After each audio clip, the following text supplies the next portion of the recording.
Turn on subtitles for better understanding. Vasco da Gama. A história de um grande explorador. Era uma vez um homem corajoso chamado Vasco da Gama. Ele nasceu em 1460 em Portugal, numa pequena cidade chamada Sines. Desde criança, Vasco adorava histórias de viagens e aventuras. Ele sonhava em descobrir novos mundos. Um dia, o rei de Portugal, Manuel I, pediu a Vasco que encontrasse uma nova rota para a Índia. Naquela época era difícil viajar para a Índia porque era preciso atravessar terras e mares perigosos. Vasco da Gama aceitou a missão do rei. Em 1497, ele preparou seus navios e tripulação. Eles partiram de Portugal para uma longa viagem. Era uma viagem muito difícil e perigosa.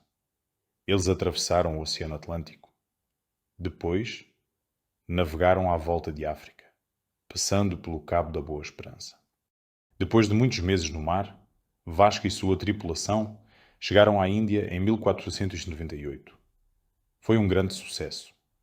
Eles conheceram pessoas diferentes e viram coisas novas. Vasco trocou presentes com o rei de Calicut, uma cidade da Índia. Eles compraram especiarias preciosas, como a pimenta e a canela. O regresso a Portugal foi tão difícil como a viagem de ida. Muitos marinheiros adoeceram e alguns morreram. Mas Vasco da Gama conseguiu regressar a Portugal em 1499. O rei e o povo português estavam muito orgulhosos dele.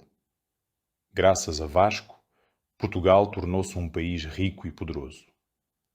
Vasco da Gama fez outras viagens à Índia. Em 1524, retornou à Índia como governador, mas adoeceu e morreu no mesmo ano. Vasco da Gama é um herói porque foi corajoso e determinado. Ele abriu uma nova rota para a Índia que mudou a história do mundo.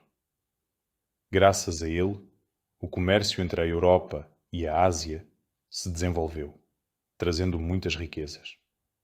Hoje, as pessoas em Portugal lembram-se do Vasco da Gama com muito respeito e orgulho. Existe até uma grande ponte em Lisboa que leva o seu nome, a Ponte Vasco da Gama.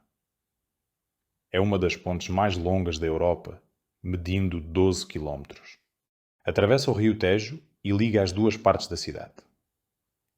A ponte é um símbolo do espírito aventureiro e do legado do Vasco da Gama. A história do Vasco da Gama nos ensina a importância da perseverança e da coragem. Ela nos mostra que, com determinação, podemos alcançar grandes coisas e explorar novos horizontes. To support the channel, don't forget to like and leave a comment. Thank you very much. Muito bem, vemo-nos nos próximos vídeos.